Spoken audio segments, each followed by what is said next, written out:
Dearest friends, good people of Rome, thank you for giving me your devoted attention. I would like to begin with expressing my gratitude for each and every one of you. If elected, I will ensure your needs are met day in and day out. I want everyone to close your eyes and think about your best friend, whether it be a sister, a childhood friend, or family member. Choose the person you're most reliant on, your rock that builds you up when you need strength. Now I want you to think of the qualities that person possesses. What is it that he or she does that makes you so dependent on him or her? Now reach inside, grasp tightly onto those qualities without letting them slip from your fingers. Whether it is honor, loyalty, or trustworthiness, watch these special characteristics that define your best friend move into a different human soul. Good people of Rome, place those characteristics into my body and make it stronger.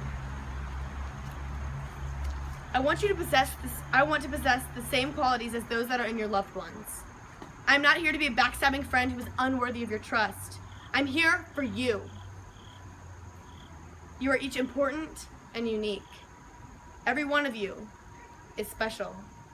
I'm here to adhere your pleas, weep alongside your shoulder, and listen to your hopes and dreams. While I do hope for the chance to come into leadership, what I long more is to be your friend, your rock. Yeah, Mark Antony! I want to take a moment of silence for my dear friend Caesar.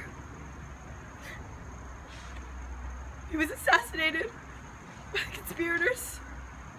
Oh, Caesar! Too soon to lose you from my life. Bear with me. My heart is in my coffin there with Caesar, and I must pause until it returns. Brutus has said that you are his best friend, but who was loyal to you throughout your life? Who stayed by your side when you were grieving, and who never went behind your back and questioned your judgment? True friendship is evident when both people accept each other and make a silent promise to never intentionally hurt one another. Caesar, Brutus wasn't your friend, Cassius wasn't your friend, and all the other conspirators weren't your friends. They all broke the bond of loyalty. They broke the bond of trust. They destroyed the meaning of true friendship and recreated a new meaning. When did sneaking behind your best friend's back without evidence of his wrongdoings and solely based on your personal biased opinions become a valid enough reason to take immediate power? Would you want someone like that elected into power? Would you want a sly, unethical, untrustworthy person as your leader of Rome? If you vote Brutus or Cassius into power, then the Roman government will become corrupt and let manipulative men, full of lies, take the crown. I've neither the cleverness, nor rhetorical skill, nor the authority, nor the gesture, nor eloquence, nor the power of speech to stir men up. I just speak directly. My loyalty is similar to that of a dog's loyalty to his master. When in power, I will not let things get out of hand and give appropriate warnings to ensure safety for all the good people of Rome. I will bring love and patience to the throne and make sure to spend desired time with each of my fellow citizens.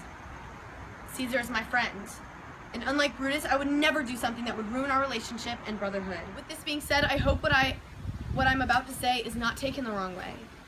I believe that I'm a more reliable ruler than Caesar because of Caesar's selfishness. A ruler shall not be selfish when in power because that directly correlates to the way he treats his people. Although in his will, Caesar promised a share of drachmas to each of the people, we can't neglect his earlier actions when in power. These include but are not limited to when he abused his power to take advantage of particular situations. This was particularly evident when he told Decius that he simply would not come to the Senate because since he is Caesar, he doesn't have to give a reason to come. The way that Caesar holds himself and talks in third person further shows his ability to abuse power and expose his feelings of entitlement. For example, I'm telling you what should not be feared, not what I fear, because after all, I am Caesar. This shows how Caesar refers to himself as above everybody else and hungry for power.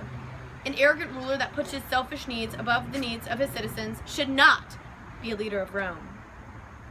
Lastly, some might say that I'm not fit for ruler because I'm selectively choosing to get rid of some of the senators. Although when viewing this controversy, we need to make sure to not neglect earlier events and focus on the grand scheme of things. Brutus killed his best friend. The conspirators stabbed Caesar. Cassius took bribes in exchange for gold, and Caesar executed Flavius and Morellus out of rage when they undecorated statues to express their opinion. The actions of all the leaders are first seen as equally wrong and unethical. It then becomes crucial to analyze the actions of each senator and choose the actions that are most justifiable. In this sense, it is clear that my devoted loyalty to my friends, family, and other citizens of Rome comes out on top. In reference to utilitarianism, the greater good for the greatest amount of people, my actions are justified because the execution of these senators will ensure for the greater good for the entire population of the Roman people. My intentions mean well, and I'm willing, determined, and hardworking. Unlike my fellow other candidates, I've shown my belief in the deontological theory through my actions. This theory states that people should follow their obligations and duties when faced with an ethical dilemma. As referenced in the theory, I will always keep my promises to a friend and follow the law. These particular values I possess indicate how serious I am about becoming elected and how loyal and capable of potential leadership for Rome I am. Yeah, Mark Antony for senator!